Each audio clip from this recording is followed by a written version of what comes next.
Assalamualaikum warahmatullahi wabarakatuh. Alhamdulillah, kalimat mulia yang selalu kita ucapkan dari lisan kita kepada zat yang maha mulia pula, Allah subhanahu wa ta'ala. Tidak ada sekutu baginya dalam segala hal, terutama dalam penciptaan, baik di langit maupun di bumi. Dan dia telah menggantungkan segala nikmat dari makanan, minuman, pakaian, kesehatan, dan apapun yang kita butuhkan untuk roda kehidupan di muka bumi ini dengan memuji namanya Alhamdulillah.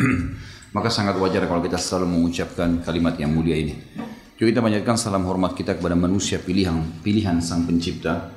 Dengannya lah risalah kerasulan dan kenabian ditutup, dan juga dia dinobatkan menjadi pimpinan anak Adam pada hari kiamat, orang yang pertama mengetuk pintu surga dan akan masuk ke dalamnya. Siapapun yang mengikuti manusia terbaik ini, maka hidupnya akan tentram karena tahu mana halal, mana haram, mana yang dilarang dan mana yang diperintahkan oleh Sang Pencipta. Dan pada saat meninggal masuk ke dalam surga bersama dengannya. Sang Pencipta Allah bersama malaikat telah mengucapkan salam hormat kepada manusia terbaik ini, maka sangat wajar sebagai pengikut setia kalau kita selalu membacakan salawat dan taslim kepada Nabi besar Muhammad sallallahu alaihi wasallam. Semoga Allah berkahi saudaraku seiman. Kita akan bahas ke depan lanjutan mahkota pengantin, dan kita masuk di pasal salat istikharah. Salat tentunya dalam bahasa Arab, dan seluruh ulama fikih kita sudah memberikan definisinya. Kalau dari sisi etimologi adalah doa. Salat itu adalah doa, sisi bahasa. Dari sisi istilah atau terminologi, kalau bahasa ilmiahnya kita sekarang, adalah gerakan dan bacaan tertentu yang dimulai dari saat takbir dan diakhiri dengan salam. Kurang lebih seperti itu salat. Dan salat ini ada yang wajib, ada yang sunnah. Salat wajib sudah masyhur adalah 5 waktu salat. Kemudian juga ada salat Jumat bagi laki-laki, sholat jenazah bagi sebagian muslimin dan gugur kalau sudah ada yang mengerjakannya, tapi tetap dia wajib kalau tidak ada yang mengerjakan. Kemudian juga masuk di dalamnya sholat-sholat yang sifatnya memang ditekankan sekali, seperti istisqa, minta turun hujan, atau sholat gerhana, khusuf dan kusuf dan seterusnya. Ada sholat yang sunnah. Sholat sunnah juga yang dibagi dua oleh para ulama. Ada sifatnya sunnah yang ditekankan sekali, namanya sunnah muakkadah. Sunnah muakkadah ini seperti sholat sunnah rawatib, qobliyah dan ba'diyah, wajib. Ada sholat duha, sholat malam, sholat witir. Ini semua sholat yang sifatnya sunnah muakkadah, sangat ditekankan. Masuk dalamnya sholat istikharah. Ada sunnah yang lain adalah sunnah yang sifatnya nafilah namanya. Artinya dia diperintahkan tapi tidak selevel dengan sholat sunnah muakkadah tadi. Karena perintah ada tapi tidak ada banyak janji-janji yang dijanjikan di situ. Seperti sholat taubat, sholat sunnah wudu. Ya. Ini semua masuk dalam sunnah, tapi bukan seperti tadi sunnah muakkadah yang sudah kita berikan contoh-contohnya. Jadi kita sedang membahas salah satu dari sholat sunnah yang muakkadah, yang sangat ditekankan. Itulah istikharah. Istikharah ini diambil dari kata-kata istakhara yastakhiru, yang berarti meminta petunjuk. Dan kalau kita sambung sholat istikharah, kata ulama sama dengan jalan pintas berdoa kepada Allah. Jalan pintas. Jadi istikharah ini teman-teman sekalian, kalau orang mau pintas, ingin cepat mendapat jawaban dari Allah, baik dalam memilih salah satu dari dua kegiatan atau memilih mana yang terbaik. Kadang-kadang dia harus tinggalkan atau dia kerjakan. Atau memang dua-duanya baik tapi dia masih bingung memilihnya. Para sahabat mengatakan, ridwanullahi alaihim, Rasulullah SAW dalam hadis sahih mengajarkan kepada kami istikharah sebagaimana mengajarkan kepada kami ayat-ayat Al-Quran. Jadi saking pentingnya, sampai harus istikharah. Dan para sahabat itu sampai beristikharah kepada hal-hal yang mungkin sebagian orang kita anggap tidak perlu istikharah. Seperti masalah dia mau beli sebuah produk, beli atau tidak. Misal kita mau beli baju, beli atau enggak ya? Mungkin di situ tidak perlu istikharah. Tapi karena dia mau betul-betul panduan dan petunjuk dari Allah, baik enggak nih? Sampai diistikharahkan baju itu dibeli atau enggak. Seseorang di antara mereka pengen makan makanan tertentu, dia bingung makan atau enggak nih. Perlu nggak beli daging? Perlu nggak makan ini? Perlu nggak begitu? Maka mereka istikharahkan. Sampai pada tingkat itu mereka melaksanakan istikharah. Dan ini poin perlu digarisbawahi, karena banyak orang di antara kita istikharah dihubungkan hanya masalah dengan pernikahan. Padahal mau kerja atau tidak. mau kuliah di tempat ini atau tidak kuliah di tempat ini, fakultas ini atau fakultas itu, berteman sama orang ini atau tidak berteman, gitu kan? Semua ini, safar atau tidak safar, kerja di luar kota atau kerja di dalam kota, semuanya butuh istikharah. Karena istikharah petunjuk teman-teman sekalian. Rasionalnya gini, kalau seandainya seseorang di antara kita punya masalah yang sedang dia akan pilih, yang mana nih kira-kira, si A, perbuatan A atau B, pekerjaan A atau pekerjaan B. Lalu kita menganggap ada satu teman kita sangat bijak, dia selalu dewasa, orangnya menurut pandangan kita sudah sukses di dunia, karena dia orangnya berhasil di bisnisnya, berhasil di rumah tangganya. Lalu kita datang minta petunjuk dengan dia. Lalu kemudian dia berikan kepada kita ide dengan segala macam poin-poinnya. Kalau ini positifnya kamu ikuti 1, 2, 3, 4, 5, negatifnya ini. Kalau yang satu positifnya ini, negatifnya ini. Sehingga kita memiliki gambaran yang gamblang dan kita tahu harus ambil yang mana. Kalau ada manusia melakukan itu teman-teman, saya yakin kita tidak akan meninggalkan orang seperti ini sehari pun. Karena dia akan selalu memberikan kita ide-ide yang brilian.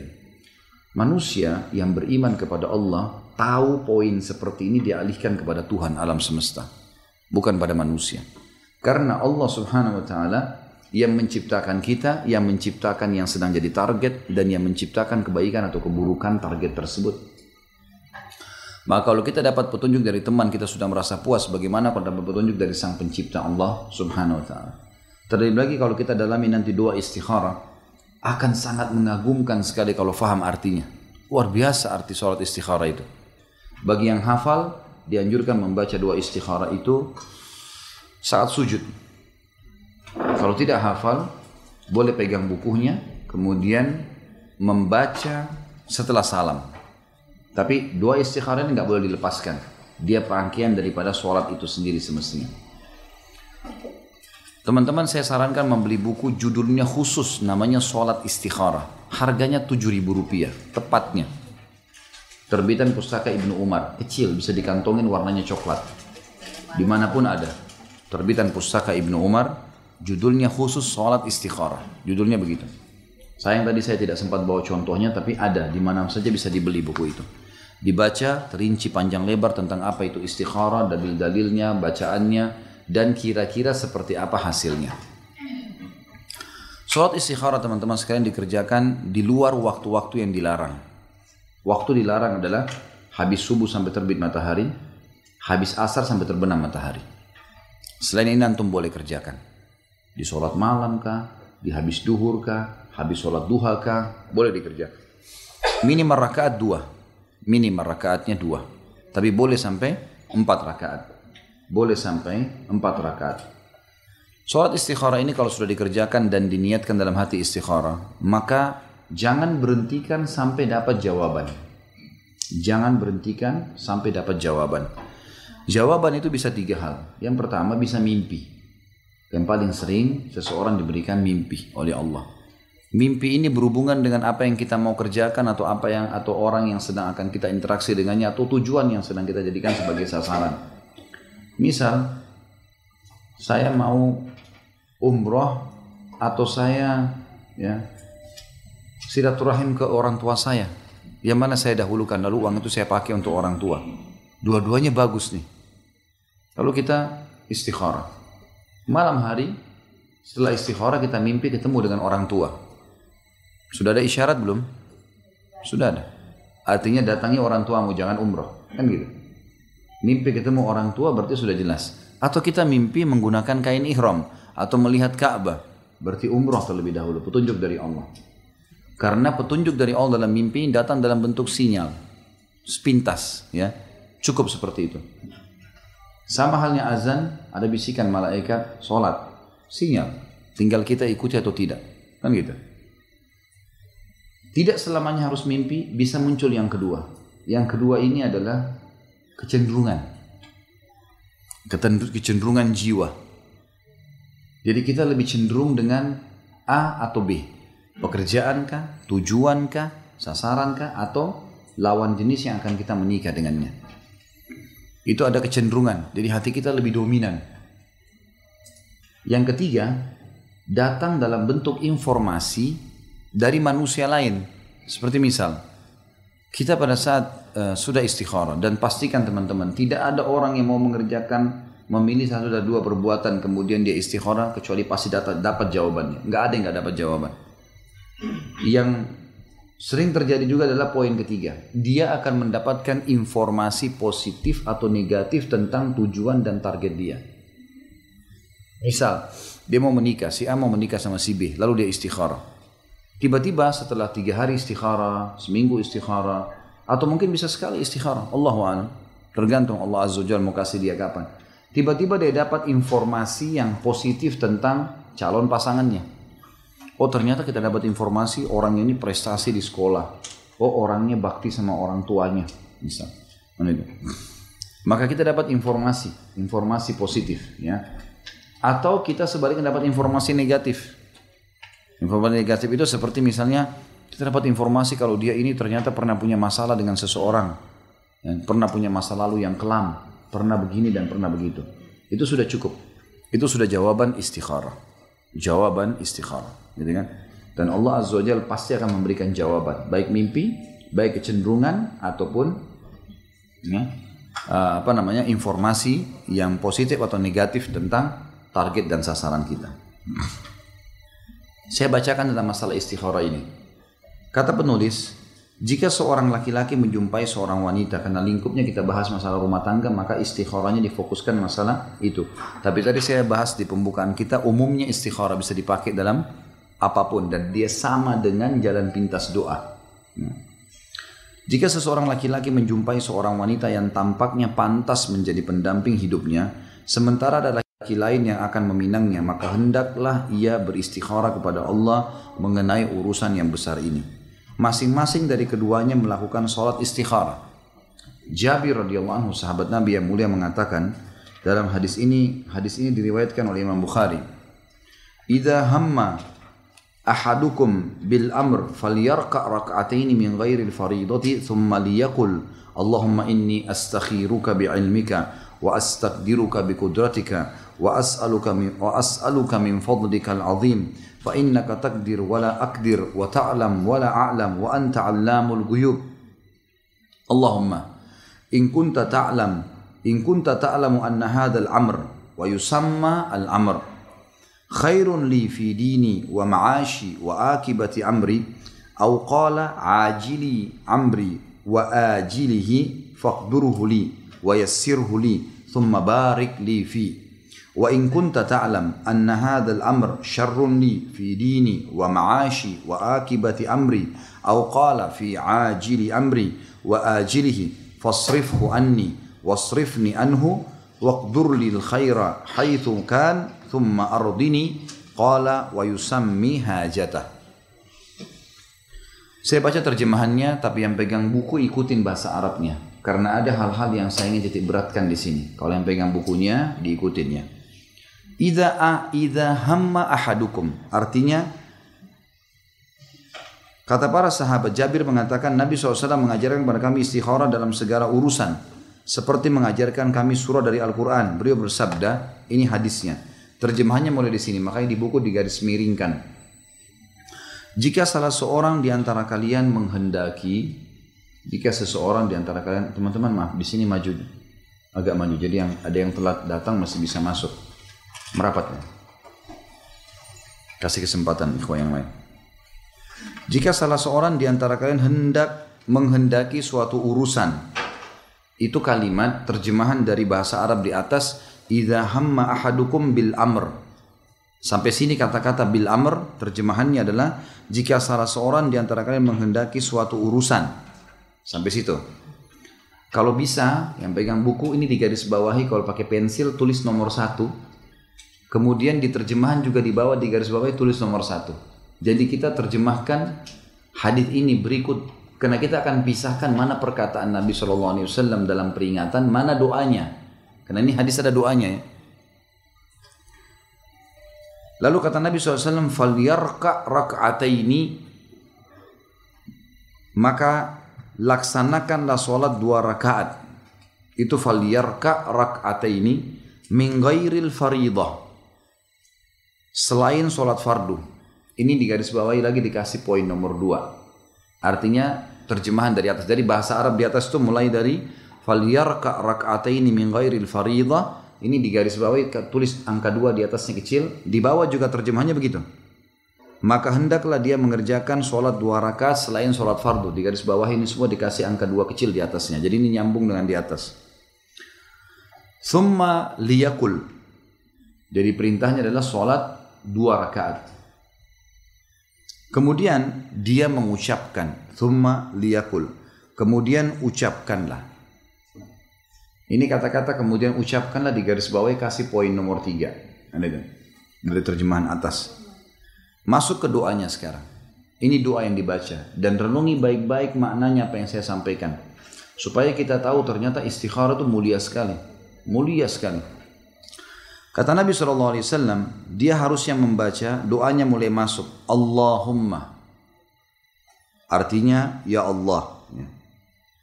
Inni astakhiruka bi'ilmika. Di sini garis bawahi lagi. Allahumma inni astakhiruka bi'ilmika. Ini di garis bawahi kasih angka nomor 4. Allahumma inni astakhiruka bi'ilmika. Yang artinya, ya Allah, sesungguhnya aku beristikharah atau memohon pilihan, petunjuk kepadamu dengan ilmumu.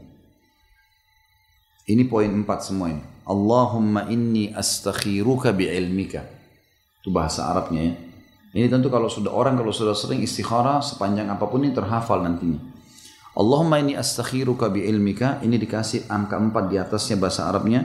Terjemahannya, ya Allah, aku memohon, aku beristikharah, memohon pilihan, petunjuk darimu dengan ilmumu. Ilmunya Allah, bukan lagi ilmu manusia nih. Allah sebagai pencipta yang tahu benar siapa tuh perempuan, siapa tuh laki-laki. Tahu benar sifatnya, kulitnya, urat sarafnya, segala macam berhubungan dengan dia dengan ilmumu ya Allah. Saya minta petunjuk tentang ini. Ini bukan main-main bahasanya. Ya. Lalu dilanjutkan di sini wa astaqdiruka biqudratika. Di garis bawahi kasih angka 5 di atasnya. Wa astaqdiruka biqudratika. Terjemahannya, dan meminta ketetapanmu dengan ketetapanmu. Meminta keputusan ini agar yang aku ambil setelah ini keputusanmu. Wa astaqdiruka biqudratik. Makna tepatnya, dan aku akan mengambil keputusan ini sesuai dengan keputusanmu. Jadi jangan sampai aku yang ambil keputusan ini ya Allah. Memang keputusanmu ini. Angka 5 di atasnya. Kemudian wa as'aluka min fadlikal azim. Ini garis bawahi tulis angka 6 di atasnya. Wa as'aluka min fadlikal azim. Dan aku memohon kepadamu dengan karuniamu yang besar. Kalau ini menjadi hakku nanti, aku dapatkan, jadikan ini karunia. Dalam bahasa Indonesia ada pemberian, ada karunia. Beda ya. Pemberian itu biasanya digunakan untuk sesuatu yang kecil. Karunia sesuatu yang besar. Ini biasa, itu luar biasa. Makanya biasa kalau dapat anak orang bilang dikaruniakan anak. Tidak digunakan kata-kata beri. Lebih tepatnya karunia. Sesuatu yang luar biasa dikatakan karunia. Jadi kita minta di sini, dan aku mohon ya Allah jadikan apa yang nanti jadi keputusan ini karuniamu. Sesuatu yang sangat istimewa luar biasa untuk aku. Itu maknanya. Ini renungi per doa ya. Ini maknanya bobotnya luar biasa kepada Sang Pencipta Allah ini. Lalu itu di garis bawah kasih angka 6 di atasnya. Fa innaka taqdir wala aqdir. Wa ta'lam wala a'lam. Wa anta allamul ghuyub. Ini di garis bawahi semua, kasih angka 7 di atasnya. Fa innaka taqdir wala aqdir wa ta'lam wala a'lam wa anta allamul ghuyub. Ini angka 7 di atasnya. Artinya, karena sesungguhnya kau maha kuasa dan aku tidak kuasa. Fa innaka taqdir wala aqdir. Wala a'lam wa ta'lam wala a'lam, dan engkau maha mengetahui sementara aku tidak tahu. Wa anta allamul ghuyub, dan engkau zat yang maha mengetahui perkara-perkara yang gaib. Ini yang gaib bagiku ya Allah, saya tidak tahu. Ini baik atau enggak saya enggak tahu, tapi kau penciptanya ya Allah. Ini ikrar tauhid kepada Allah ya.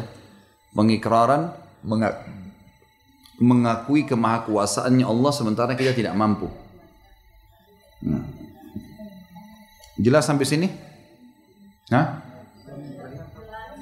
Ada yang mau bertanya? Ulangin ya. Terakhir. Terjemahannya maksudnya? Kamu pegang buku nggak? Enggak. Baik. Terjemahan yang terakhir yang mana ini? Ya. Fa innaka takdir. Fa innaka takdir. Fa innaka itu sungguhnya kamu. Takdir mampu. Wala akdir, dan saya tidak mampu. Wa ta'lam, dan kamu maha tahu. Wala a'lam, dan saya tidak tahu. Wa anta 'allamul ghuyub, dan kau zat yang mengetahui semua perkara gaib. Ini semuanya tidak ada ilmu saya di sini nih, ya Allah. Kembalikan kepada Allah sepenuhnya. Ini ikrar tauhid, pengesaan Allah. Sekarang kita masuk ke doanya. Ini semua teman-teman sekalian adalah pengikraran tentang kemahakuasaannya Allah. Dan memang dalam doa kita dianjurkan untuk memuji Allah dulu. Makanya pernah ada sahabat teman-teman sekalian masuk ke masjid, tiba-tiba langsung ucapin kalimat Allahumma gfirli. Artinya ya Allah ampuni saya. Kata Nabi SAW, istajala hadha. Orang ini buru-buru sekali. Mestinya dia memuji Allah, membacakan salawat untukku, baru kemudian dia sampaikan hajatnya. Makanya surah Al-Fatihah, 4 ayat pertama pujian kepada Allah kan.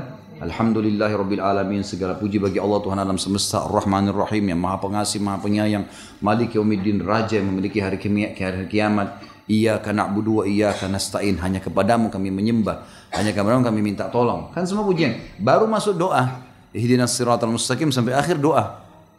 Berarti penyampaian hajat setelah memuji Tuhan dulu, Allah Subhanahu wa taala. Ini sudah umum ya.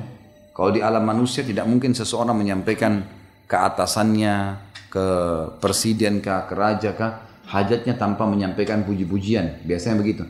Kepada yang terhormat di perusahaan misalnya. Itu kan pujiannya. Ya. Seperti itulah. Kita masuk ke doanya sekarang. Tadi itu poin 7 ya. Lihatnya tulis 7. Fa innaka taqdir wa la aqdir wa ta'lam wa la a'lam wa anta 'allamul ghuyub. Tulis 7 kecil di atasnya. Di terjemahnya juga ditulis di bawah, digarisi angka 7. Kita sekarang mulai masuk ke doa permintaan kita. Allahumma, ya Allah, in kunta ta'lam, kalau seandainya kau tahu, anna hadzal amr, bahwasanya perkara ini. Yang pegang buku tolong lihat di situ, ada dalam bahasa Arab di atas dikasih kayak tanda pemisah. Tulisannya itu wa yusammil amr. Lihat nggak? Ini bukan bagian dari doa ya. Wa yusammil amr maksudnya dalam bahasa Indonesia itu dan dia menyebutkan hajatnya. Jadi pas kita baca Allahumma in kunta ta'lam anna hadzal amr sampai sini, ya Allah, kalau engkau tahu perkara ini, lalu kita sebutkan hajat kita. Misal pernikahan saya sama fulana, pernikahan saya sama fulan, kerja saya jenis usaha ini. Misalnya mau dagang bangunan atau saya mau jual mobil atau saya mau ini dan seterusnya. Disebut bahasa Indonesia, boleh bahasa Indonesia. Hajatnya boleh disampaikan bahasa Indonesia. Hajatnya di sini. Tapi jangan sampai kalau teman-teman hafal dari buku ini doa istikharah, kemudian dia bilang Allahumma in kunta ta'lam anna hadzal amr, terus dia sambung wa yusamma ya, hajat atau yusamma al-amr. Ini salah. Yusamma amr bukan doa. Jelas sampai sini? Sudah pakai bahasa Indonesia loh ini. Ya, harus dimengerti karena jangan sampai salah. Yusammal amr dalam bahasa Arab sekali lagi di hadis itu adalah artinya dan dia sebutkan hajatnya. Jadi kita sampai Allahumma in kunta ta'lam anna hadzal amr, ya Allah kalau kau tahu perkara ini, lalu dia sebutkan hajatnya. Pernikahan saya sama fulan, hajat ini dan seterusnya. Sampai di sini teman-teman sekalian, ya. Masih di garis bawah ya, ini nanti ditulis angka 8 di atasnya. Allahumma in kunta ta'lam anna hadzal amr, ini masih terus di garis bawahi, ini angka 8 nantinya ya. Khairun li itu baik untukku. Fi dini, dalam urusan agamaku. Wa ma'ashi, dan urusan kehidupanku. Tentu di terjemahan buku Anda ada kan ya. Wa akibati amri, dan juga ya, akibat urusan-urusanku nanti. Jangka panjang masa depanku ini bagus ya. Au qala, nah khusus ini ya. Au qala yang pegang buku, au qala ini dibuat lingkaran, dilingkarin ini bukan bagian dari doa. Ini artinya atau dia mengucapkan. Itu terjemahannya. Jadi ini bukan bagian dari doa ya. Faham sampai sini? Baik. Au qala, atau dia mengucapkan, maksudnya ajili amri. Ajil itu pakai ain awalnya adalah sesuatu yang sudah dekat untukku. Lanjutnya wa ajilihi pakai hamzah. Jilinya sama, jim lam ha sama. Bedanya di awal huruf. Ajil pakai ain pertama itu sesuatu yang dekat. Ajil pakai hamzah artinya sesuatu yang jauh. Ya. Di sini dikatakan atau dia mengucapkan bahwasanya sesuatu ini baik untuk waktu terdekatku dan juga masa depanku, waktu yang terlambat, yang ke depan. Faqdurhuli.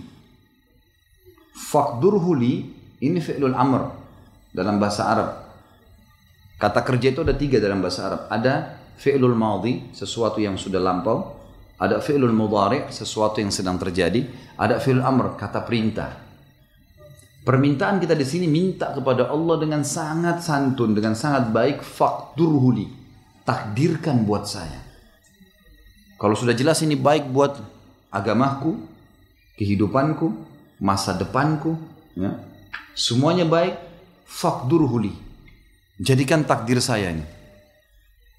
Wa yassirhuli, dan mudahkan itu buat saya. Tambah lagi, thumma, kemudian barik li fi, berkahi saya di situ. Tahu berkah teman-teman? Berkah itu kalau makanan satu piring bisa dimakan oleh banyak orang. Itu namanya berkah. Cukup. Gaji 1 juta bisa banyak orang yang nikmatin. Gitu kan? Jadi berkah. Sampai sini teman-teman digaris bawahi dari awal tadi Allah yang dikatakan khairun Allahumma in kunta ta'lam anna hadzal amr ya khairun li fi dini wa ma'ashi wa akibati amri au ajili amri wa ajili, ya. Faqdurhu li wa yassirhu li thumma barik li fi. Ini di garis bawah semua ditulis angka 7 di atasnya. 8 maaf. 8. Alhamdulillah, berarti masih hadir. Giliran Ustaz salah sedikit diprotes. Baik. Sampai sini 8 ya. Nah, ini sudah jelas syadz namanya. Syadz itu berarti nyimpang. Baru 8 bu, sabar. Yang ke-9 sekarang kita masuk. Wa in kunta ta'lam, ini hampir sama dengan lafadz di atas. Perhatikan per lafadznya, nanti bisa faham. Ternyata 2 ini kelihatannya panjang tapi pendek karena dia terulang. Lanjutannya mirip dengan awal tadi. Bunyinya wa in kunta ta'lam, kalau seandainya engkau mengetahui ya Allah, anna hadzal amr, bahwasanya perkara ini syarrun li, buruk buat saya. Fi dini, di agamaku, wa ma'ashi, dalam kehidupanku, wa akibati amri, dan akibat-akibat dari urusanku, akibat di usaha, akibat di kesehatan, akibat di apalah pendapatan, semuanya. Au qala, sama ini. Au qala lingkarin. Ini bukan bagian dari doa. Artinya atau dia mengucapkan. Jelas ya? Baik. Au qala fi ajili amri. Ajil. Tadi saya sudah bilang kalau pakai ain berarti sesuatu yang dekat. Wa ajilihi pakai hamzah dan sesuatu yang jauh. Waktu dekat dan waktu jauh. Fasrifhu anni. Kata-kata sarf, teman-teman perhatikan makna bahasa Arab detail. Kalau Bapak Ibu lagi umroh atau haji, kemudian mau tukar uang di money changer, bahasa Arabnya sarraf. Tahu sarraf itu apa? Kita datangkan sesuatu, ditukar sama dia. Ya, bawa duit dolar, tukar sama rupiah. Bawa duit rupiah, tukar sama real. Itu namanya sarraf dalam bahasa Arab. Kita beri sesuatu, kita dikasih sesuatu. Penukaran, gitu kan? Maka di sini makna doanya adalah fasrifhu anni. Ini yang sedang saya minta ya Allah. Isrif itu artinya hilangkan dari saya tapi ganti.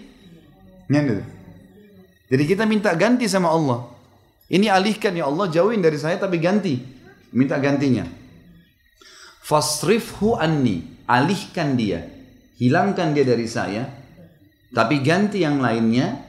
Wasrifni anhu, dan juga saya alihkan dari dia. Jadi bukan cuma kita. Nanti tiba-tiba kalau orang itu buruk, kita jadi hilang kecenderungan. Bukan cuma saya Allah, dia juga hilangkan kecenderungannya. Karena kalau kita sudah hilang, ternyata dia enggak, kan jadi masalah juga nih. Maka lihat bagaimana luar biasanya. Jadi kalau misal kita mau buka satu usaha, ternyata ada haram, Allah enggak mau. Kita minta kepada Allah Azza wa Jalla untuk dihilangkan. Ya Allah, alihkan ini, tapi ganti yang lebih baik. Dan juga ini harus hilang dari saya ini. Orang pun yang nawarin usaha ini, nanti dia dapat gantinya lebih cocok. Jangan saya. Gitu. Jelas ya? Maknanya luar biasa ini. Waqdurli, dan takdirkan buat saya al khaira. Waqdurli khair. Takdirkan buat saya kebaikan. Haithukan. Dimanapun itu. Jadi setelah saya teralihkan pun dari ini, karena mungkin semangat mau menikah sama orang itu, semangat mau buka usaha, semangat mau pindah kota gitu kan. Ternyata kita sudah terlanjur cenderung, biasa ada orang begitu, kecenderungan duniawinya ada. Tapi setelah istikharah, beda. Karena dia minta, saya dialihkan dari ini kecenderungan tersebut, dia juga dialihkan dari kecenderungan tersebut. Jadi nanti kalau kita misalnya mau pindah kota atau enggak, kita sudah semangat nih mau ke Australia, mau semangat pergi ke Amerika. Setelah istikharah nggak ada kecenderungan. Nanti keindahan-keindahan pun berhubungan dengan tempat itu akan hilang dari pikiran kita. Allah SWT hilangkan karena sarf itu diganti. Pemikiran tentang itu berganti dengan pemikiran yang lain. Dan takdirkanlah semua kebaikan dimanapun itu berada. Haitsukan. Kemudian dikatakan lagi dalam lanjutan doa yang luar biasa. Thumma ardini. Kemudian buat saya ridho. Buat saya mau terima takdir yang tergantikan itu. Jelas sampai sini, ini di garis bawah ditulis angka 9 di atasnya. Terakhir, yang pegang buku ada tulisan apa terakhir di situ? Qala wa yusammi hajata. Ini tidak ada hubungannya dengan doa ini. Ini qala maksudnya berkata Nabi Muhammad SAW wa yusammi hajata, dan dia sebutkan hajatnya. Ini enggak ada hubungannya sama doa. Jelas sampai sini ya? Baik. Jadi jangan sampai tercampur baur antara doa sama penyampaian Nabi SAW dalam bentuk hadis ya. Seperti tadi dikatakan, siapa yang mau menyelesaikan atau memilih sebuah hajat, maka dia sebaiknya ruku 2 rakaat dan seterusnya.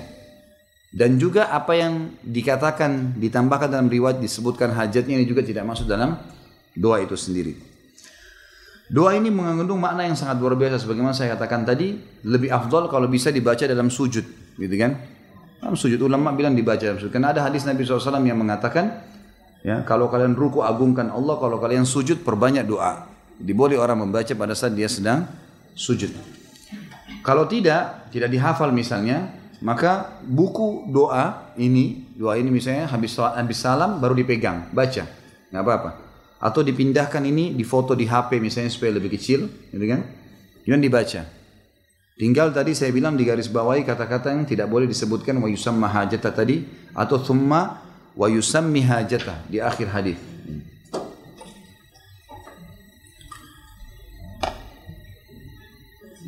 Seseorang, kata beliau, bisa melaksanakan sholat istikharah pada waktu kapanpun sebanyak 2 rakaat. Kemudian setelah salam ia membaca doa tersebut. Ia boleh dan tidak mengapa mengulang-ulangi doa tersebut. Di sini dilihat ada footnote nomor 50 di bawah yang pegang bukunya. Sebuah hadis meriwayatkan tentang pengulangan sholat istikharah sebanyak 7 kali. Tapi sayangnya hadisnya dhaif. Namun seseorang boleh mengulanginya dengan bilangan yang disukainya tanpa membatasi dengan waktu dan jumlah. Karena hadis tentang 7 kali mengulangi sholat ini adalah lemah. Tapi karena ada perintah dari Nabi SAW untuk mengulangi sholat 2 rakaat, maka dia boleh 2 rakaat salam, kemudian dia kerjakan lagi 2 rakaat. Tanpa menentukan jumlah khusus, dia merasa tenang, kemudian dia berhenti, boleh saja. Ia boleh dan tidak mengapa mengulang-ulangi doa tersebut, kata beliau. Salat istikharah adalah doa dan tidak ada salahnya mengulang-ulangi doa. Bukan satu keharusan setelah istikharah seseorang melihat mimpi, tapi ia akan melihat apakah ada kemudahan atau tidak ada. Ada ketenangan jiwa untuk melakukan urusan tersebut atau tidak ada. Jadi seringkali kadang-kadang ada yang menghambat, ada saja masalah yang menghambat. Jadi akhirnya kita kayak ada hambatan, tidak bisa melangkah. Itu juga termasuk informasi tadi saya bilang bagian yang ketiga. Si wanita juga melaksanakan sholat istikharah. Ia beristikharah kepada Rabb semesta alam perihal laki-laki yang datang meminangnya. Jika ia melihat pada dirinya apa yang mendorongnya untuk menerimanya. Bukannya seorang wanita melaksanakan istikharah ketika ada pemabuk datang melamarnya. Artinya tidak ada istikharah dalam kemaksiatan. Ya, saya mau pergi umroh atau tamasya ke Amerika, nggak ada istikharah di sini. Umroh jelas, tamasya ke sana bisa banyak dosa, nggak mungkin bertemu. Tidak ada istikharah. Perempuan ini pezina tapi mau tobat, saya istikharah nikah atau enggak ya? Nggak ada ceritanya, nggak ada urusannya, itu jelas ahli maksiat. Kecuali dia sudah dulu pernah buat salah, sekarang sudah tobat, sudah berbeda, itu lain. Berarti kita istikharah untuk yang sekarang. Nggak ada istikharah untuk maksiat. Sama tadi beliau kasih contoh, kalau laki-laki pemabuk yang datang, apakah perlu si wanita ragu sehingga harus milih atau tidak? Jelas nggak usah, tolak spontan gitu kan, nggak mungkin gitu. Misalnya kata beliau, ada orang yang meninggalkan sholat lagi melalaikan urusan agamanya, sebab ia harus menolak sejak awal menjalin hubungan dengan pria yang meremehkan hak Robnya. Bila ia meremehkan hak-hak Robnya, maka bagaimana mungkin ia akan memelihara dan memberikan hak-hak dirinya? Kalau orang ini tidak bisa menjaga hubungan sama Tuhan, apalagi hubungan sama manusia. Pastilah. Ingat, fisik, ya, cinta, dan apapun yang berhubungan dengan kemasan rumah tangga, itu nomor 30. Nomor yang pertama agama. Nomor kedua agama, nomor ketiga agama, sampai 29. Jadi nanti nomor 30 tuh agama semuanya. 29 poin saya kasih agama semua. Cuma satu yang lainnya. Karena itu semua akan tertinggal. Kalau ada orang cacat fisik total di muka bumi ini, seorang mukmin tahu itu hanya dunia. Kalau ada orang lahir matanya buta, telinganya tuli, tangan kakinya puntung semua, bagi orang beriman tahu itu hanya duniawi. Kalau dia mati fisiknya itu sudah hancur dimakan oleh tanah, di akhirat dikasih fisik baru. Nggak ada hubungannya sama sekali fisik. Bukan berarti kita tidak boleh cari fisik sempurna, kalau ada alhamdulillah. Tapi ada orang tidak menikah-nikah karena buat masalah nih, buat dirinya sendiri. Ada salah satu orang yang saya kenal, semoga Allah kasih hidayah, sampai sekarang umurnya laki-laki itu sudah hampir 50-an mungkin ya, nggak nikah. Saya tanya kepada keluarga, kenapa nggak suruh nikah? Suruh nikah orang ini. Dia tidak punya kekurangan fisik, orangnya Masya Allah gitu. Punya kelebihan fisik. Pekerjaannya memang agak pas-pasan, tapi bisa dia cari wanita sepadan. Saya sampai pernah duduk sama dia di mobil, saya tanya, kenapa akhi belum menikah? Oh iya, doakan insya Allah Ustaz. Doa saya doain, tapi ente harus melangkah, gitu kan? Nggak mungkin ini. Kan gitu. Ternyata ada kerabatnya bilang, dia bilang sama ibunya, saya mau menikah kalau saya dapat wanita mukanya seperti ibu saya. Ini ngerumitin diri nih. Ibunya Allah ciptain cuma satu. Gimana cara? Tidak mungkin. Jadi tidak mungkin terjadi. Jadi jangan rumitin permasalahan, gitu kan? Minta sama Allah Subhanahu wa taala agar dimudahkan. Dan begini juga. Seringnya seseorang itu banyak menonton sesuatu yang haram, teman-teman.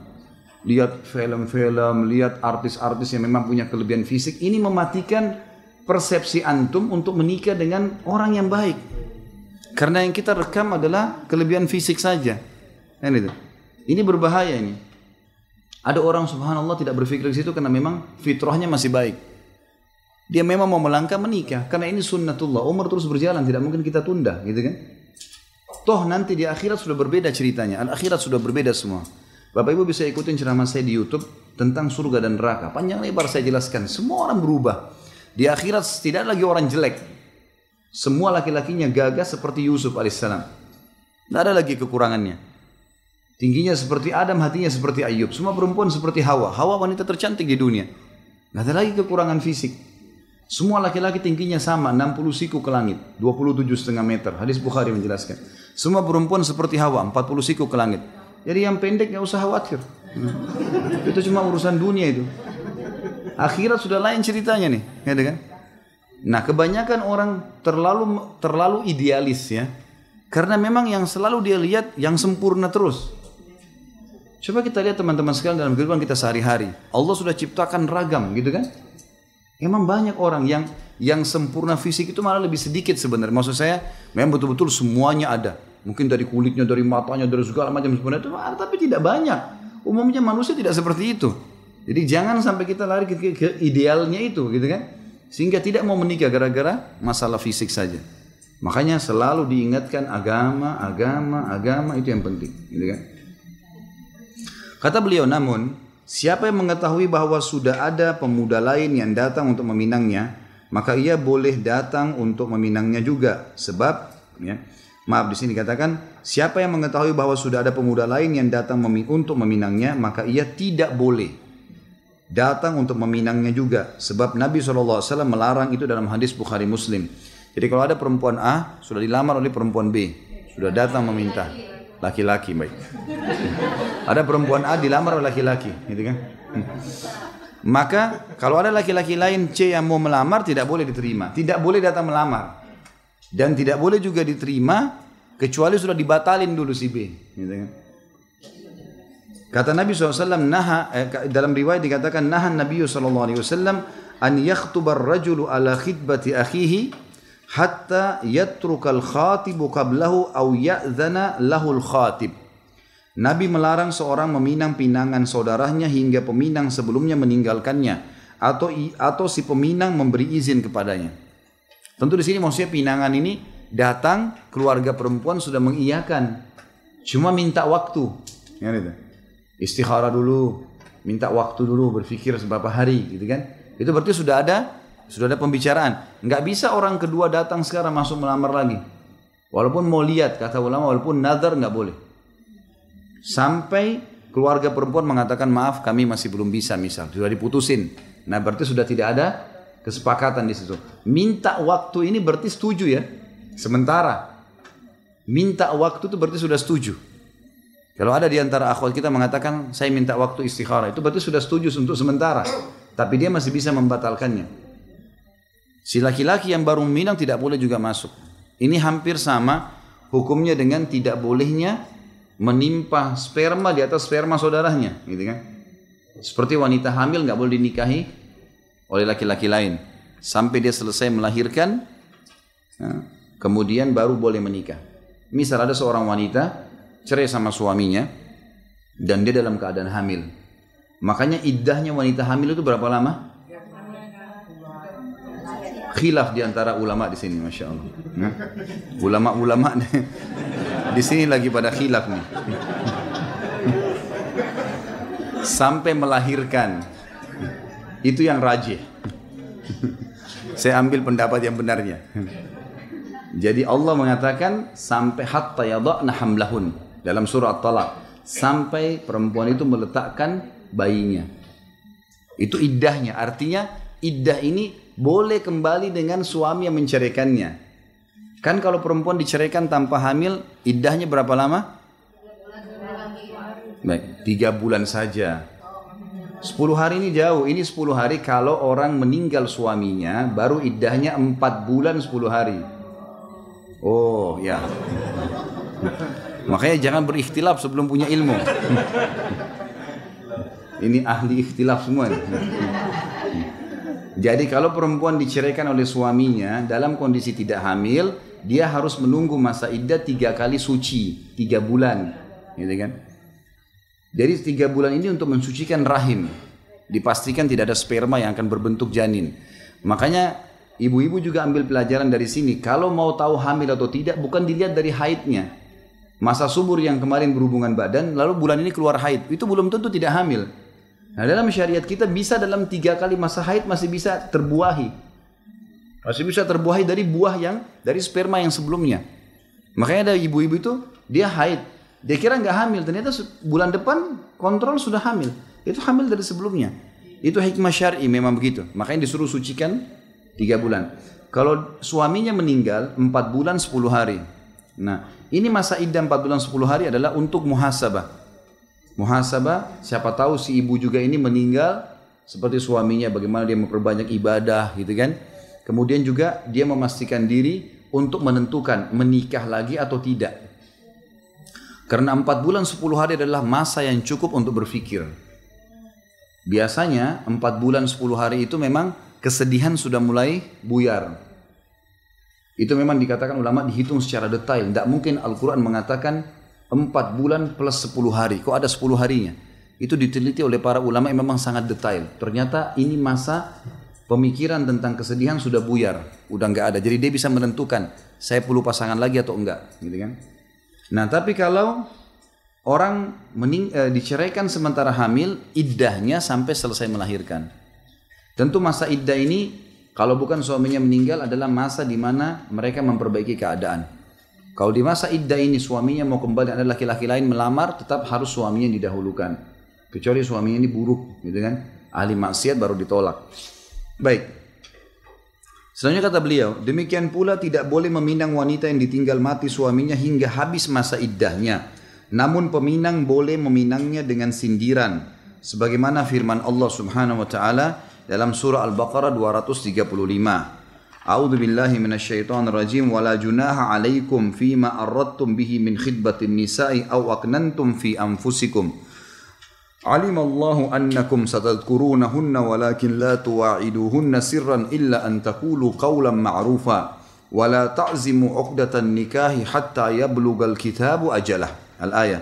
Dan tidak ada dosa bagi kalian meminang wanita-wanita itu dengan sindiran atau kalian menyembunyikan keinginan mengawini mereka dalam hati. Allah mengetahui bahwa kalian akan menyebut-nyebut mereka dalam pada itu, atau karena itu janganlah kalian mengadakan janji kawin dengan mereka secara rahasia kecuali sekedar mengucapkan kepada mereka perkataan yang ma'ruf, dan janganlah kalian berazam atau bertetap hati untuk berakad nikah sebelum habis masa iddahnya. Sindiran itu begini, di zaman Nabi SAW, kalau ada seorang laki-laki meninggal mati syahid di medan perang, ini terjadi zaman Nabi SAW, maka istrinya dalam masa iddah, meninggal suami 4 bulan 10 hari. Kalau ada sahabat yang mau melamar istri mujahid yang mati ini, di masa iddah 4 bulan itu, maka yang dilakukan zaman dulu mereka melakukan sindiran. Sindiran itu misalnya lewat di depan rumah, kemudian dia berkata, wahai ummu fulan, ibunya fulan, kalau perempuan ini punya anak misalnya, kalau selesai masa iddah kamu, beritahukanlah kepada kami. Bahasa santun ya. Nanti kalau selesai masa iddah, si perempuan mengirim anaknya atau seseorang pembantunya ke rumah si laki-laki mengatakan, wahai Abu Fulan, iddah kami sudah selesai. Artinya boleh dilamar gitu. Ini namanya sindiran. Jadi tidak ada istilah langsung berbicara, langsung telepon, langsung janjian, langsung pergi, ini tidak ada. Haram dalam agama. Tidak boleh. Ya. Jangankan di masa iddah, selesai masa iddah saja tidak boleh. Dan sudah saya katakan, konsep ta'aruf dalam Islam ada 3 hal yang harus ditiberatkan. Tidak usah pacaran itu. Pacaran hanya boleh setelah akad nikah. Pacaran sampai capek nggak apa-apa. Keluar janjian, makan, tidur sama-sama, hamil nggak apa-apa. Tapi setelah akad nikah, nggak ada yang komplain. Nggak ada yang perlu takut. Ibu-ibu yang hamil karena suaminya bangga, ibu hamil ya? Iya, alhamdulillah kan. Coba kalau dia perutnya besar, jalan tidak malu di jalan. Kalau hamil di luar nikah, ditutup, disembunyikan, takut, malu, nggak boleh. Ta'aruf dalam Islam adalah yang pertama kenali fisik, dan yang boleh wajah dan telapak tangan. Sudah pernah saya jelaskan itu. Wajah simbol kepala sampai ke perut, telapak tangan, kemaluan sampai ke kaki. Cukup dilihat, oh iya, selesai. Yang kedua adalah kenali keluarganya. Saya sudah pernah jelaskan dari keluarga ayah, laki-laki dan perempuan akan turun jalur fisik. Rambut, warna kulit, mata, paras wajah, semua ini, poster tubuh ini dari keluarga ayah semua.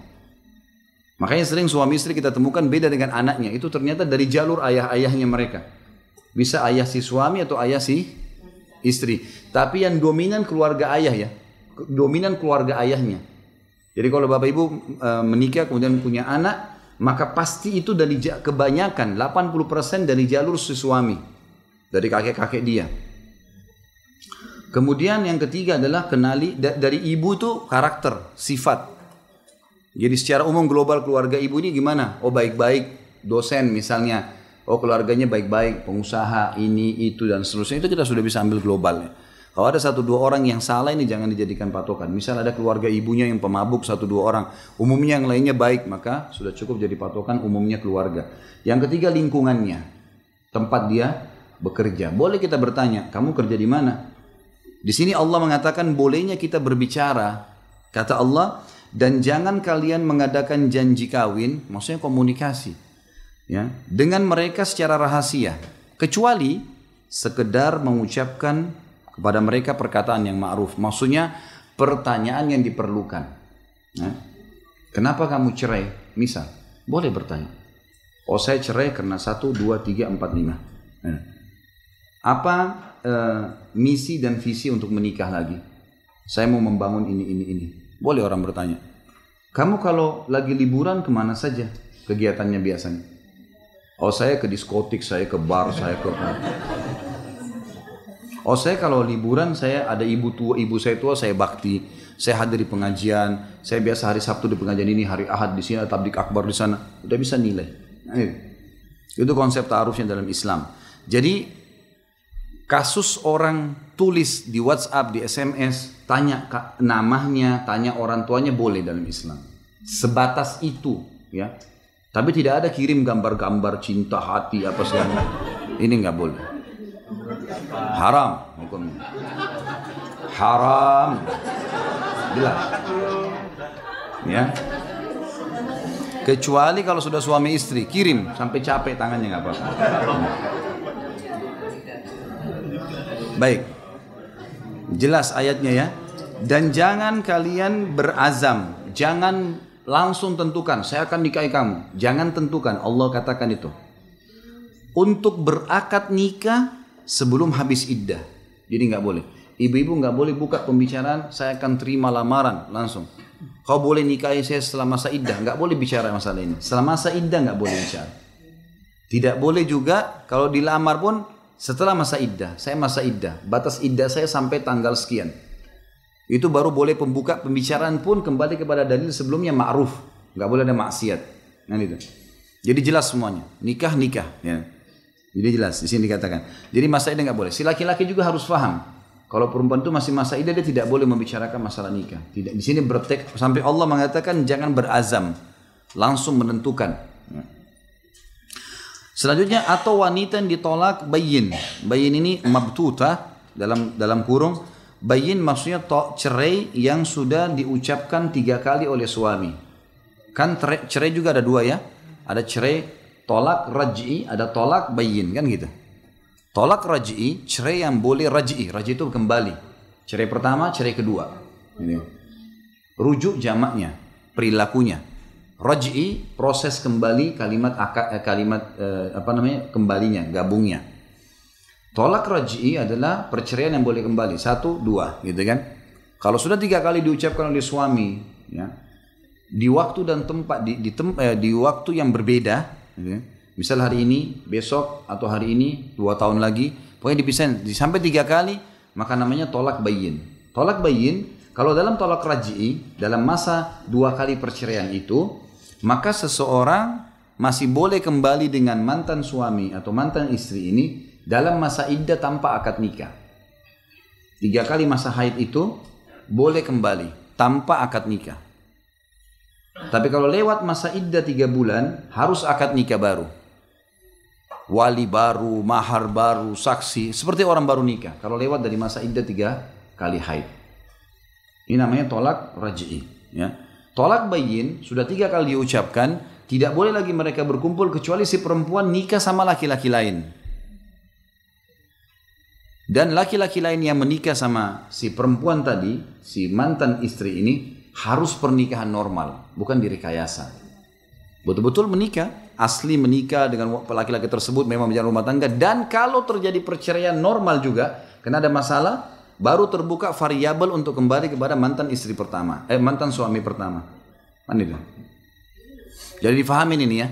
Kalau ada orang rekayasa keadaan, misal si mantan suami bilang sama temannya, kamu nikahi istri saya ini setelah akad nikah ceraikan ya. Temannya mau bantu, baiklah. Akad nikah terus diceraikan pada saat itu. Ini dua-duanya, si mantan suami dan temannya terlaknat. Dan ini Imam Madzabi masukkan dalam dosa besar. Kalau antum ikutin di YouTube ada ceramah saya, dosa besar namanya al-muhallil dan muhallal lahu.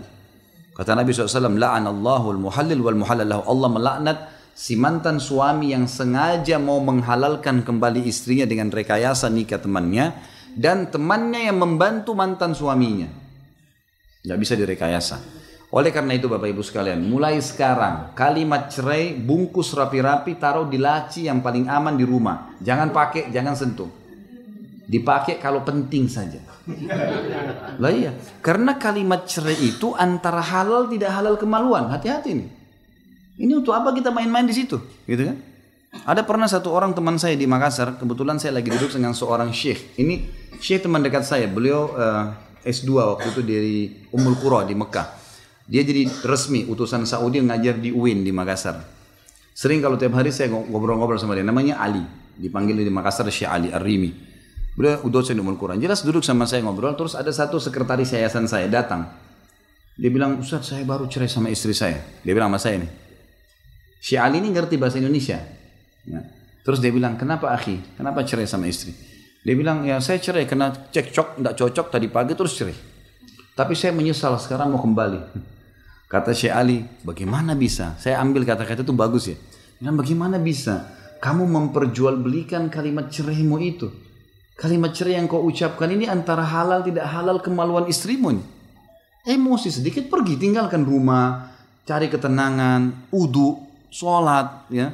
Tanya diskusi sama para ulama, jangan langsung ucapkan karena pengucapan ini berbahaya. Ada yang karena emosinya setan tunggangi, saya ceraikan kamu 3.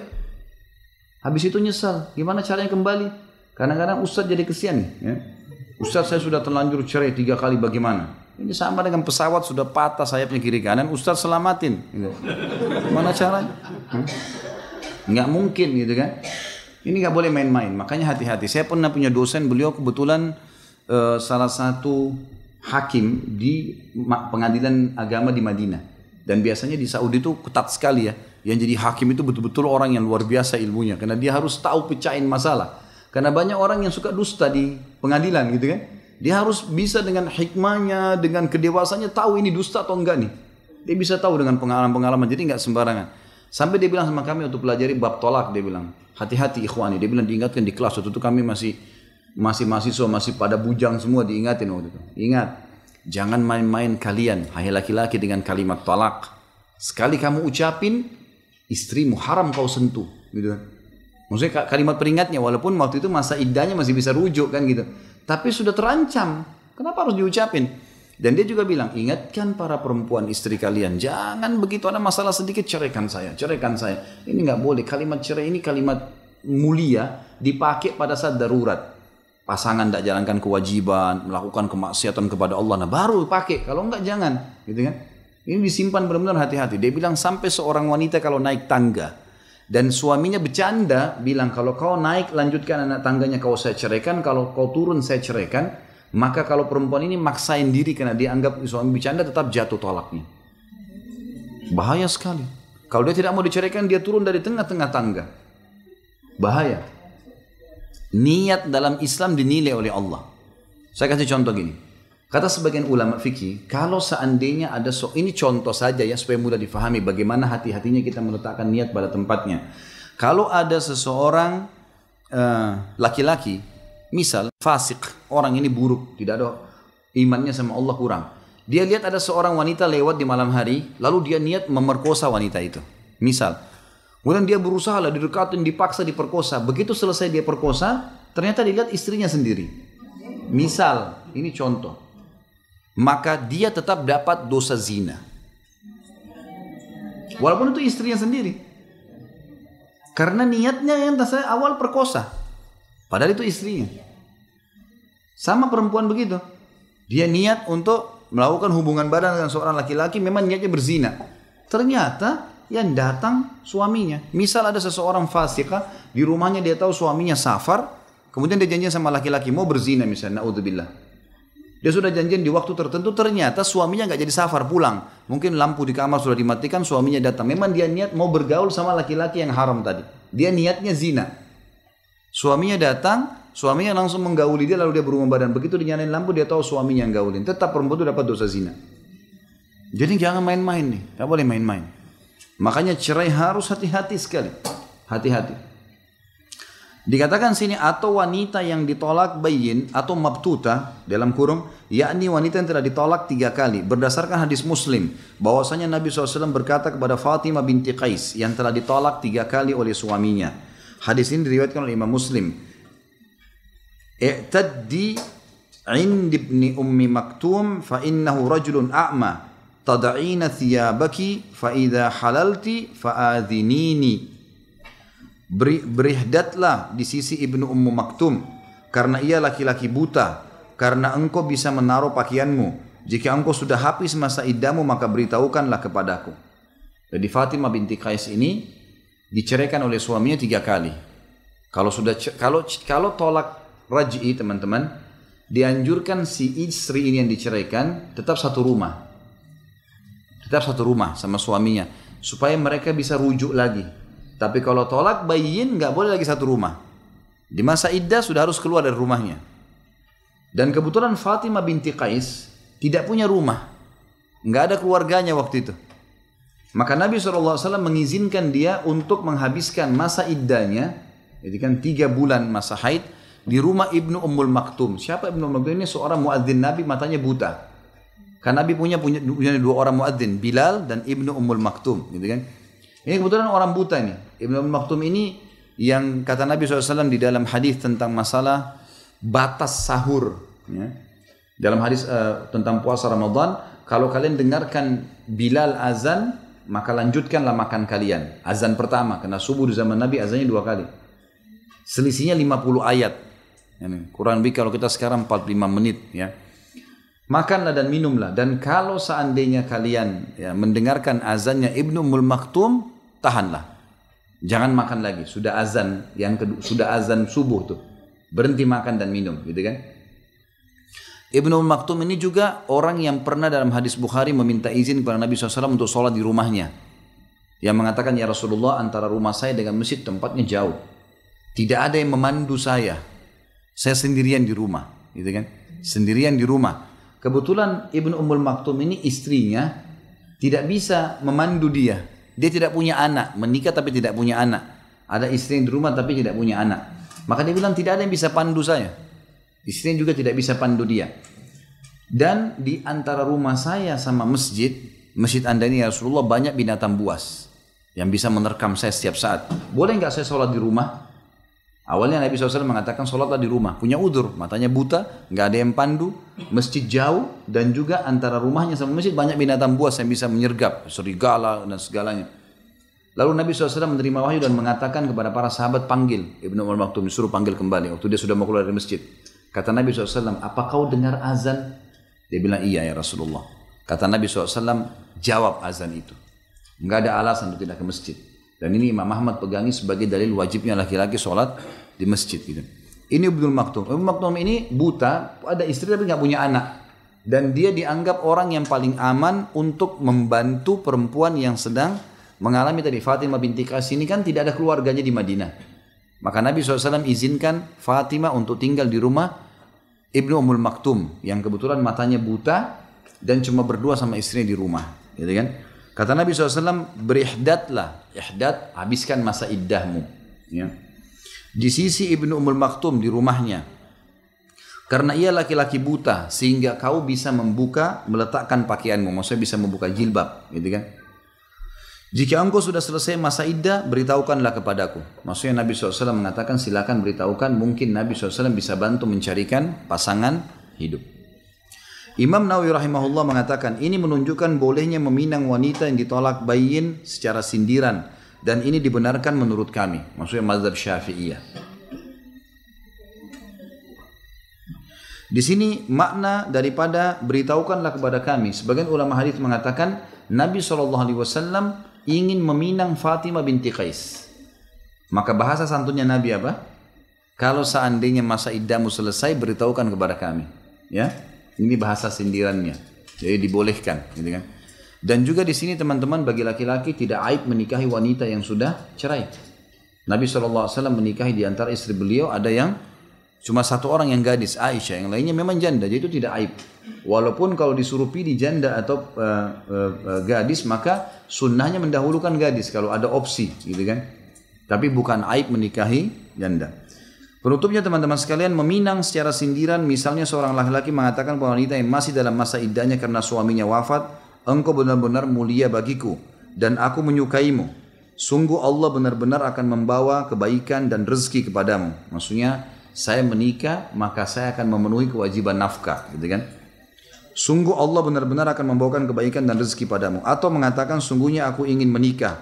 Sungguh aku ingin seseorang wanita salihah menjadikanku bahagia. Dan sindiran yang semisalnya. Sindiran yang semisalnya. Baik, nanti kita akan lanjutannya pertemuan akan datang. Karena saya lihat kertasnya Masya Allah sudah terlalu banyak. Masya Allah.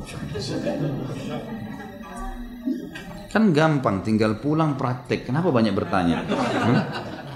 Tinggal nikah, yang sudah menikah tinggal baik-baik jalani kewajiban, sudah selesai. Apakah bila seseorang hafid atau hafidah lupa akan hafalannya, dosanya akan jatuh ke orang tuanya bila dia belum menikah, dan bila hafidah sudah menikah dosanya jatuh ke suaminya? Tidak mungkin itu. Allah mengatakan dalam Al-Quran, A'udzubillahi minasyaitonirrajim, wala taziru waziratun wizra ukhra. Tidak ada orang yang menanggung dosanya orang lain. Apa hubungannya dengan orang tuanya? Dia yang lupa kok orang tuanya yang bebani. Enak benar orang begini nih. Atau dia lupa suaminya yang terbebani. Nggak mungkin terjadi. Dia sendiri yang melakukan dosa, dia harus beristighfar kepada Allah. Bagaimana dan apa yang harus kita lakukan jika ada saudara yang memaksa ingin menikah dengan pria non-muslim, padahal orang tua dan keluarga jelas-jelas tidak setuju? Apakah orang tua kelak disiksa di akhirat? Tentu saja orang tuanya harus menggunakan ketegasan, tidak boleh. Dia harus mengingatkan dengan sangat tegas, dan dia harus melaporkan itu ke MUI. Nggak boleh diam. Kalau di Indonesia laporkan ke MUI. Jadi MUI akan turun tangan nanti. Majelis Ulama Indonesia salah satu fungsinya harus mengingatkan kaum muslimin yang akan terzalimi. Biar MUI yang datang dan laki-laki itu diingatkan. Bisa.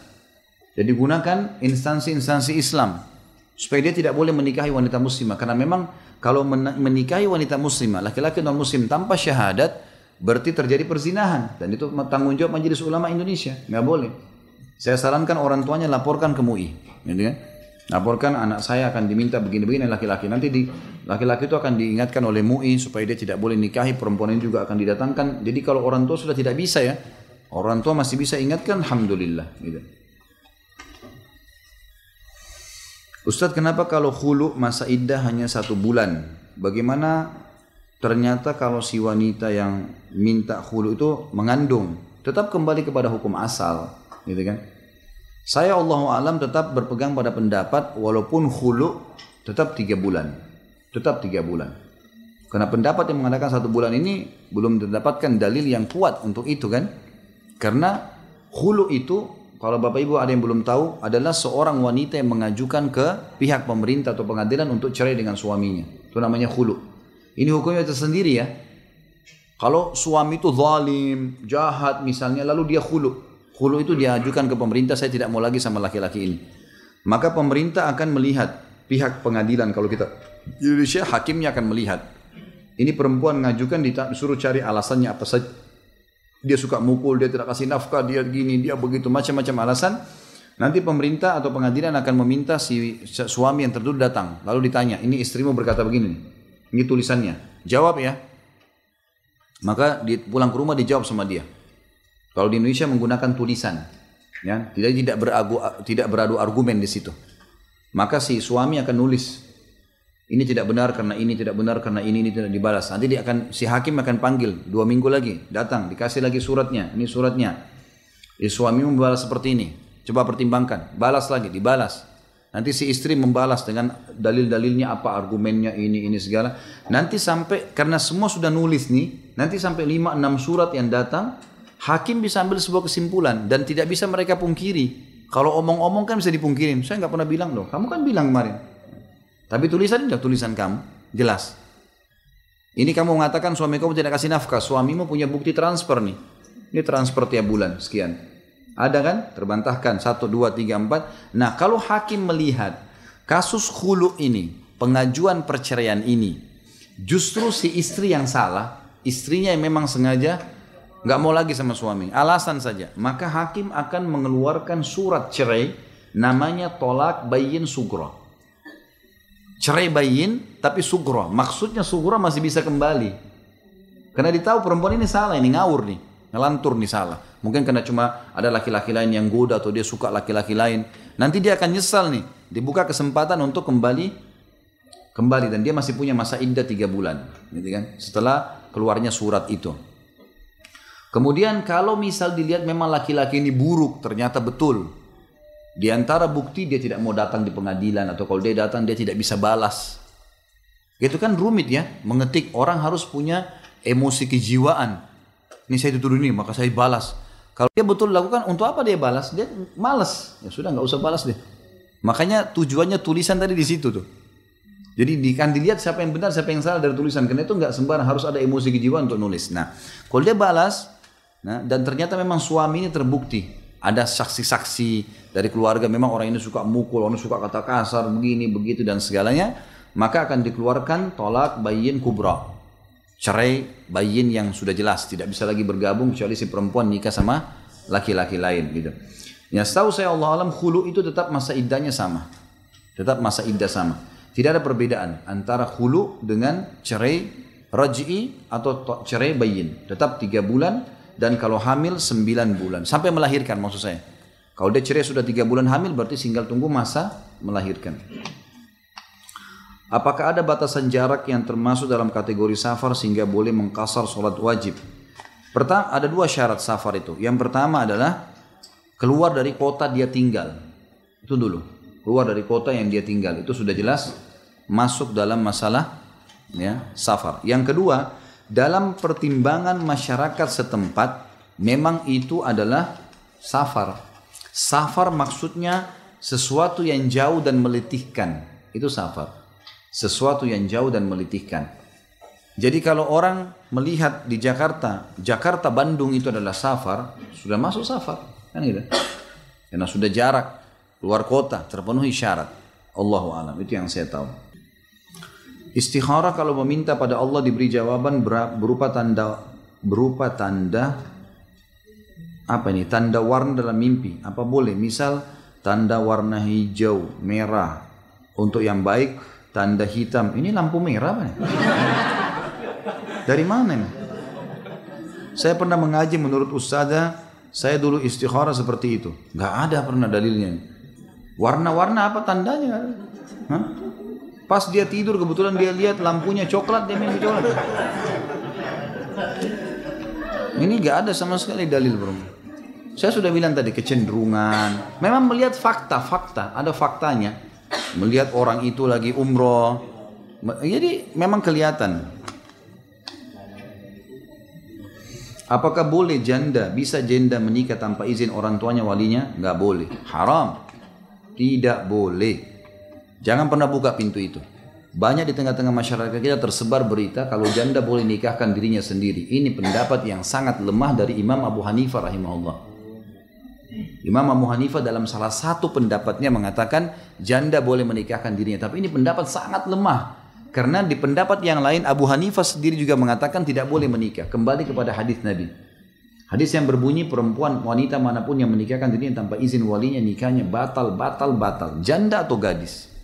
Dan perlu diketahui, ibu-ibu walaupun sudah janda, tidak boleh. Karena wali itu adalah, apa ya, bahasa Indonesia nggak itu, bekengnya. Nah, ya, saya di Makassar biasa pakai bahasa itu soalnya. Nah, jadi ada orang yang akan menolong dia, gitu kan. Backing, oke. Orang Makassar bekeng katanya. Misalnya. Yang penting jelas sudah paham maksudnya. Intinya memang itu, gitu kan. Jadi wali itu fungsinya sebagai pendukung, ya, pelindung. Jadi jangan nikah tanpa. Jadi laki-laki itu subhanallah gini. Kalau ada ibu-ibu perempuan jalan bawa anak kecil laki-laki, ada penjahat mau jahatin dia, dia lihat anak laki-laki itu dia takut. Paham ya? Jadi keberadaan laki-laki itu walaupun anak kecil besar pengaruhnya. Jadi seakan-akan ibu sudah mengatakan, ini ada laki-laki di belakang saya yang akan membela saya. Itu fungsi daripada wali. Jadi jangan nikah tanpa wali nih. Apabila seorang anak mau melanjutkan sekolah kuliah, apakah yang melaksanakan sholat istikharah hanya boleh dilakukan oleh anaknya atau boleh dilakukan oleh orang tuanya juga? Kalau orang tuanya terlibat, boleh. Terlibat dalam pembiayaan, gitu kan? Tapi kalau anaknya mau laluin murni, tidak perlu orang tuanya istikharah. Ya. Jangan. Saya mau tanya, saya sudah berniat untuk berhenti bekerja dan konsentrasi di rumah sebagai istri. Tapi karena sejak awal saya sudah bekerja, kadang saya ragu dan was-was, rezeki takut berkurang untuk keperluan keluarga dan membantu orang tua. Bagaimana cara untuk memantapkan diri? Ya Ustaz, suami sudah mengizinkan saya untuk berhenti bekerja. Berhenti dulu. Berhenti dulu baru fikir. Jangan fikir dulu baru berhenti. Nggak bakal berhenti tuh kalau berpikir dulu. Berhenti dulu. Ini makan nih, asyik enak gitu kan. Tapi sudah kenyang. Berhenti dulu baru berpikir. Kalau kita berpikir, sayang nih, habisin. Aduh sampai nggak bisa nafas nanti. Jadi kalau ada sesuatu yang mau diambil sebuah keputusan dan jelas itu salah, gitu kan? Dan yang kita ambil keputusan setelahnya lebih baik, berhenti dulu. Ambil dulu keputusan. Kerja di bank konvensional riba, berhenti dulu. Baru berpikir jalan keluarnya. Jangan tetap di situ, nggak bisa. Karena nggak ada uzur untuk bisa tinggal di situ kan? Maka bertawakal kepada Allah. Berhenti. Jangan ragu. Siapa yang bertawakal kepada Allah dalam surah At-Talaq ayat 3, maka Allah jadi pencukup baginya. Tidak usah khawatir. Tidak usah khawatir masalah rezeki kurang. Anak akhwat baru nikah ketika malam pertama tanpa sengaja anak berkata dengan lirih seperti bermain dengan adik anak sedangkan suami dekat anak. Apakah ada dosa terhadap anak padahal hal itu dan anak tidak niat apa-apa ketika mengatakannya? Maksudnya mengucapkan apa saya nggak ngerti nih. Baiklah, kalau ada ucapan-ucapan maksudnya menyindir atau suami, ya minta maaf saja. Saya tidak mengerti soal pertanyaan secara khusus. Kalau misalnya ada yang diucapkan kalimat-kalimat yang menyinggung atau memberikan syarat sambil bercanda, maka tinggal menyampaikan maaf saja. Jadi tidak ada kalimat cerai dari istri ya. Jadi kalau misalnya yang penanya mengatakan ada ucapan kalimat cerai, istri tidak berlaku. Walaupun dia ucapin 1000 kali cerai, tidak ada cerai. Hanya suami saja. Jika ada orang tua perempuan menyuruh anak perempuannya untuk cerai dengan suaminya dikarenakan suaminya tidak benar, keluar dari jalan Allah, minum khamar, berkumpul dengan wanita yang tidak benar dan menipu. Tapi anaknya wanita tersebut tidak menuruti permintaan orang tuanya. Bagaimana hukumnya? Dan ayah si wanita menyumpah untuk tidak menerima anak perempuannya itu sampai mati dan tidak ridho dunia akhirat. Apa hukumnya Ustaz? Apakah pernikahan anak perempuan tersebut jadi tidak berkah? Padahal sudah 1 tahun lewat dan si ayah belum memaafkan dan tidak mau bicara dengan anak. Sedangkan suami yang tersebut sudah mulai berubah baik ke jalan Allah SWT. Dan harus bersikap bagaimanakah suami anak perempuan terhadap mertuanya? Tentu saja kalau suaminya tetap dalam keadaan itu atau istri sebaliknya dalam keadaan fasik namanya atau fasikah, dalam keadaan maksiat kepada Allah dan orang tua suruh cerai, harus diikutin ini. Nggak boleh enggak. Karena di sini keterlibatan orang tua masuk ya, karena di sini dia wali. Dia walinya. Ini pernah terjadi waktu Abdullah bin Umar radhiyallahu anhu menikah dengan seorang wanita. Wanita ini punya kelebihan fisik. Luar biasa punya kelebihan fisik, kecantikannya dan seterusnya. Maka Abdullah bin Umar radhiyallahu anhu kayaknya menurut Umar bin Khattab ayahnya ada perubahan dalam ibadah. Tadinya Abdullah bin Umar lebih cepat ke masjid, sekarang lebih telat gitu kan. Maka oleh Umar bin Khattab dilihat perubahan. Kata Umar, dipanggil Abdullah, hai Abdullah, ceraikan istrimu. Abdullah karena cinta sama istri nggak mau. Dia nggak mau ceraiin gitu kan. Lapor kepada Nabi SAW. Kata Nabi SAW, ikuti ayahmu. Karena kefasik ini bukan masalah maksiat kayak tadi ya, khamar apanya enggak. Ini hanya karena mempengaruhi ibadah yang tadinya sebelum nikah lebih bagus, sekarang jadi buruk. Orang tuanya terlibat. Kata sebagian ulama hadis, kalau orang tuanya seperti Umar bin Khattab dalam arti kata memang soleh, memang betul-betul dia tahu kan gitu. Ada salah satu jemaah saya di Malang begitu. Ternyata anaknya dinikahkan oleh seorang laki-laki, tadinya dianggap baik. Setelah berjalan ternyata laki-laki ini narkotika lah apalah. Anaknya ini nggak mau bilang, nggak mau bilang sama orang tuanya, dibiarin. Coba nasihatin suaminya segala tidak mau bilang. Ternyata berjalan waktu tidak tahan juga disampaikan ke orang tuanya. Orang tuanya langsung ambil keputusan, ayahnya. langsung diminta untuk diceraikan. Kalau tidak maka diajukan di pengadilan. Nah, memang sudah tidak mungkin bertahan si anak itu dengan kemaksiatan. Itu kalau seandainya orang tuanya baik dan jelas perbuatan ini salah. Baik, bagaimana kalau sudah terjadi seperti kasus ini? Maka dia tentunya kalau orang tuanya suruh cerai, kemudian dia tidak jalankan dan dia tidak faham hadis yang tadi saya jelaskan, ini baru tahu sekarang, maka pernikahan tetap sah karena ketidaktahuan, gitu kan? Tinggal bagaimana si suami ini datang kepada mertuanya dan menyampaikan apa adanya, baik-baik, mengatakan saya memang dulu tidak faham agama, sekarang saya sudah tahu, maka tolong dimaafkan yang lalu, saya akan berusaha baik. Dia harus bisa memperbaiki keadaan dan boleh mempertahankan setelah itu. Bolehkah melakukan salat istikharah untuk perceraian? Boleh, boleh. Kenapa tidak? Asal memang perceraian ini masih berhubungan dengan masalah kebaikan ya. Tidak ada istikharah, tadi saya bilang pada kemaksiatan. Jadi tidak perlu istikharah kalau suaminya pemabuk, suka mukul, tidak kasih nafkah. Tidak ada lagi istikharah kalau perempuan itu melacur, selingkuh. Tidak ada lagi istikharah di situ. Karena sudah maksiat kan? Sudah kita jelaskan tadi. Apabila ada seorang laki-laki yang datang kepada kita, seorang diri tanpa keluarganya, kemudian mengutarakan niatnya bahwa dia berminat terhadap anak gadis kita, maka apakah yang demikian bisa disebut dengan khidbah atau bukan? Bagaimana jawaban yang ma'ruf kalau kita orang tua belum srek dengan orang tersebut? Ya, maksudnya berminat untuk meminang. Di sini pertanyaannya apakah boleh diterima atau tidak? Apakah itu sudah termasuk khidbah atau tidak? Khidbah termasuk kalau ibu mengiyakan atau bapak mengiyakan, ya. Kalau misalnya orang itu datang, saya berminat dengan anaknya bapak, misalnya sama ibu, oh iya, kami pikir-pikir dulu, misal, itu berarti iya sudah khidbah. Minta waktu tadi saya sudah bilang.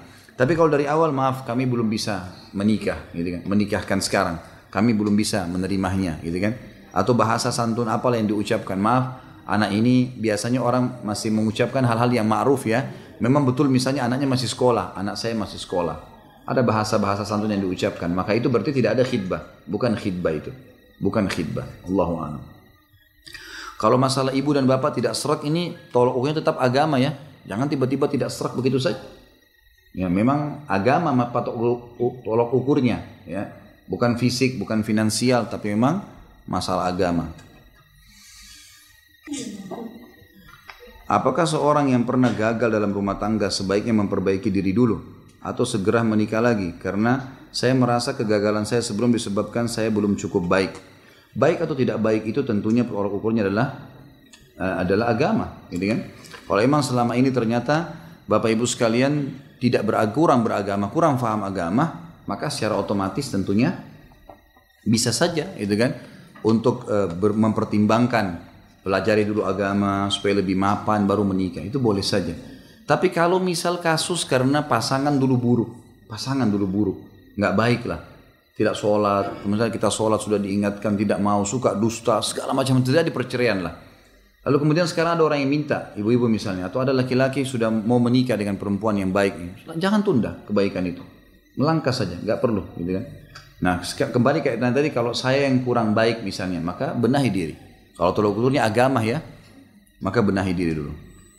Apakah benar setelah sholat istikharah seseorang langsung bisa diberikan mimpi? Ya Allahu alam. Masalah langsung atau tidak itu Allahu alam. Tapi pasti dikasih jawaban.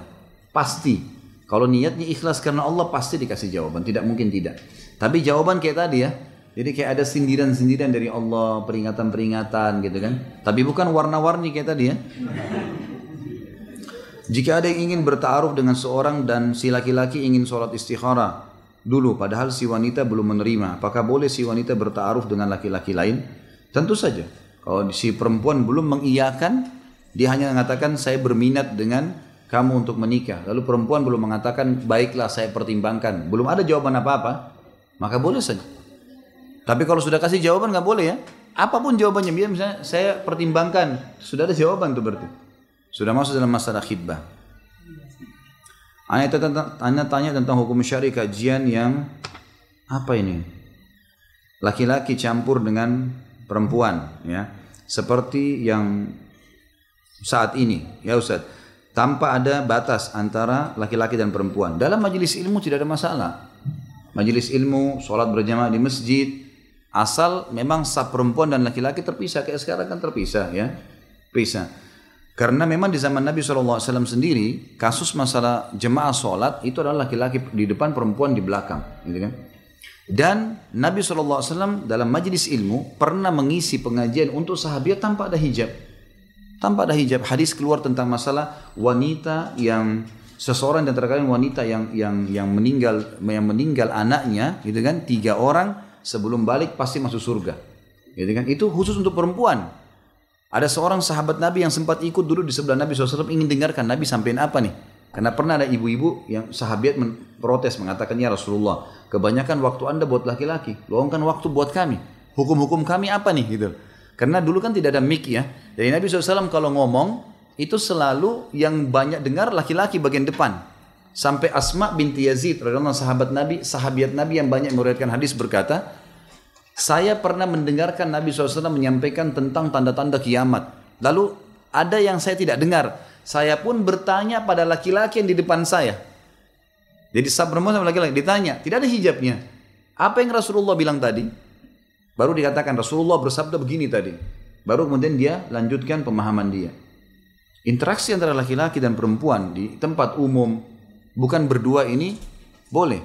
Majelis ilmu, kalau pengisinya laki-laki, yang hadir perempuan boleh.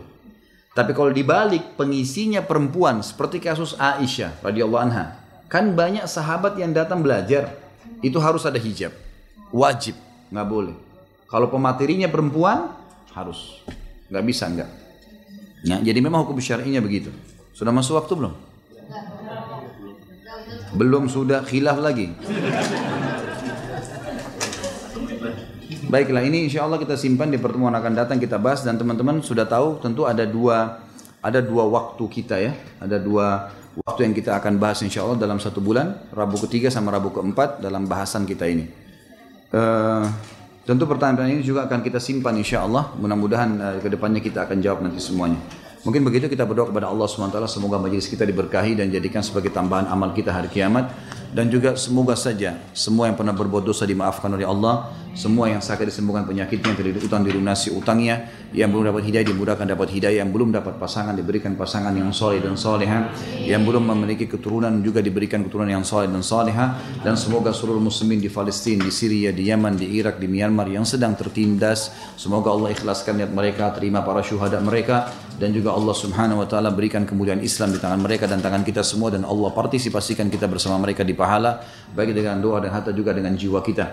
Dan semoga Allah menyatukan kita semua di surga firdausnya tanpa hisab, di mana Ia satukan kita di majlis ilmu yang mulia ini. Sebelum kafaratul majlis, saya mengajak kembali teman-teman untuk mengikuti ceramah resmi di web di www.khalidbasalamah.com, dan alhamdulillah sekarang sudah mencapai 425 ceramah yang bisa diikuti dengan beragam macam ilmu, termasuk mahkota pengantin ini sudah diupload tentunya, dan setiap kali kita habis ceramah seperti ini akan diupload oleh teman-teman tim. Dan juga ada kajian Minhajul Muslim, ada kajian kitab kabair, dosa-dosa besar, ada Bulughul Maram, ada Nawaqidul Iman, ada banyak sekali, ada kurang lebih 10 bahasan di web itu yang bisa diikutin, dari sirah, sejarah Nabi, dari juga serial sahabat. Dan itu semua kami berharap kalau teman-teman mengunjungi YouTube, kalau menontonnya maka diberikan dukungan like-nya, ya, jempolnya, kemudian juga di subscribe sehingga kalau ada ceramah baru bisa langsung terima, dan juga di share, disebarkan kepada teman-teman yang lain. Dan kalau ada yang menganggap itu positif maka diberikan tanggapan positif tentunya. Dan di Play Store bisa masuk, tinggal klik di Play Store lalu lihat ada logo KHB, diklik Khalid Basalamah, itu adalah logo kami karena kami tidak pajang foto, tapi yang foto-foto semua saya nggak tahu siapa yang buat itu. Tentunya kami berharap kembali ke web resmi. Mungkin begitu saja. Dan bagi ada yang ingin ikut kegiatan-kegiatan sosial, maka ada kegiatan sosial yang akan saya angkat juga di web dan juga diangkat di Android itu supaya bisa lebih jelas. Termasuk ada Islamic Center, pembangunan masjid, kendaraan untuk dai dan seterusnya. Mungkin begitu. Subhanakallahumma bihamdika, asyhadu an la ilaha illa anta, astaghfiruka wa atubu ilaik. Wassalamualaikum warahmatullahi wabarakatuh.